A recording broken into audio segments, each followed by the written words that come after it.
Bienvenue sur Africa 24 pour ce nouveau numéro de décryptage. Le Burkina Faso a accueilli du 19 au 26 novembre 2016 la 11e édition du FIRST, Forum de la recherche scientifique et des innovations technologiques. Cette édition avait pour thème « Adaptation et résilience au changement climatique pour un développement durable ».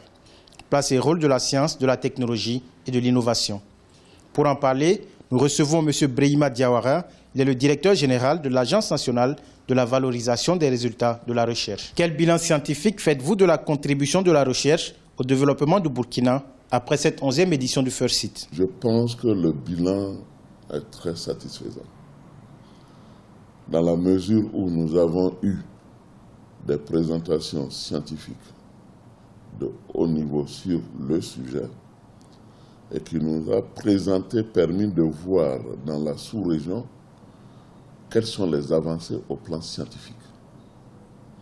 Et pour ça, il y a des pays, le Nigeria, le Togo, le Niger, qui ont eu à faire le Burkina Faso des présentations intéressantes au plan scientifique.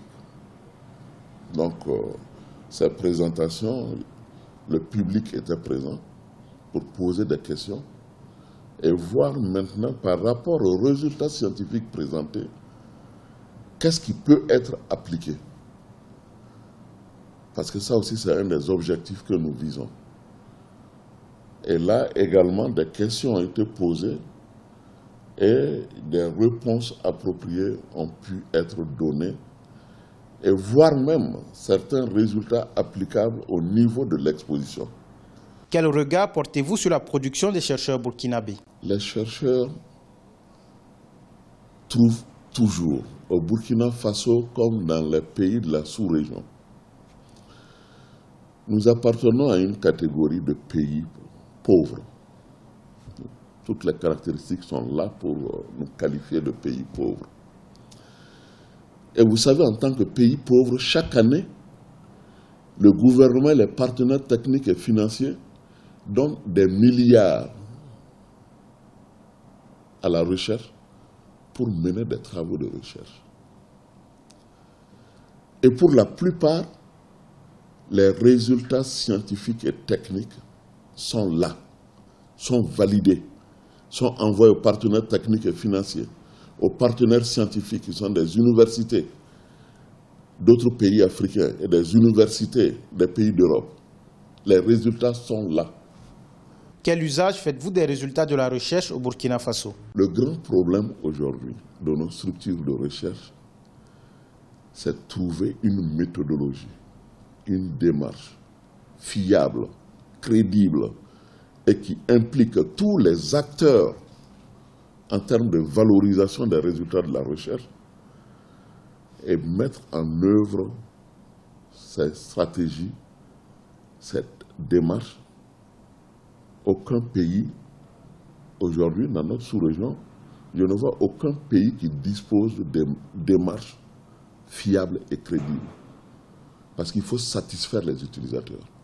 Et satisfaire les utilisateurs, il faut les satisfaire dans la durée. Ce n'est pas parce que j'ai un résultat de la recherche, j'ai une innovation, je transfère aujourd'hui, mais l'innovation, comment est-ce que l'innovation va se comporter auprès de l'utilisateur? Et cela, il faut mettre un dispositif permanent en place pour permettre de suivre, pour permettre de maintenir et pour permettre de voir le cycle de vie de cette innovation dans l'entreprise auprès de l'utilisateur. Quels sont les domaines où la recherche produit des résultats efficients et probants? Dès lors que les résultats de la recherche ou l'innovation seront maintenant adoptés, intégrés entièrement dans la démarche de l'entreprise, on peut dire en ce moment, bon, la technologie, l'innovation a été adoptée et la plupart des choses sont maîtrisées. Donc voilà un peu la difficulté. Les domaines, il y en a, les domaines de l'agriculture. Les semences aujourd'hui, je pense qu'il y a beaucoup de semences. Plusieurs spéculations. Ça, ce sont des résultats. Et même les paysans reconnaissent ça. Certaines technologies post-récolte, de broyage, de décortiquage, de battage au niveau du champ. Mais toutes ces technologies sont exposées en ce moment au FAIRCIT.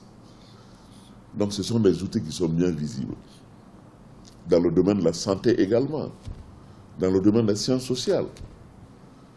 Donc, je pense que les chercheurs trouvent au Burkina Faso, comme dans la plupart de nos États. De quels moyens dispose la recherche au Burkina Faso? L'accompagnement politique et financier est-il à la mesure des ambitions en matière de recherche scientifique? Je pense qu'il faut voir la chose comme une chaîne. La recherche aujourd'hui, le gouvernement fait beaucoup d'efforts pour appuyer la recherche, aider la recherche à aller vers les bailleurs de fonds, vers les partenaires techniques et financiers, et avoir les moyens afin de pouvoir réaliser ces travaux de recherche. Mais si ces moyens sont trouvés et qu'après la recherche, les résultats sont là, le gouvernement ne fait pas les mêmes efforts pour appuyer les aspects valorisation, les aspects transfert, les aspects propriété intellectuelle, on n'en a pas parlé. Si les moyens ne sont pas dégagés, c'est comme s'il y a blocage. On finance la recherche, les résultats de la recherche sont là, mais n'ont aucun impact sur le développement économique du pays. Et pour avoir un impact sur le développement socio-économique du pays, il faut un appui en aval de la recherche pour accompagner ces résultats de la recherche et de l'innovation auprès des utilisateurs, des entreprises, des secteurs privés. Et je pense que ce maillon reste à développer. Reste à développer avec un peu plus de moyens pour que, après avoir effectué la recherche, avoir les résultats, que ces résultats puissent être accessibles à travers des moyens appropriés, à travers une démarche appropriée, puissent être accessibles au secteur privé. Et c'est en ce moment qu'on pourra parler de l'utilité de la recherche pour nos États.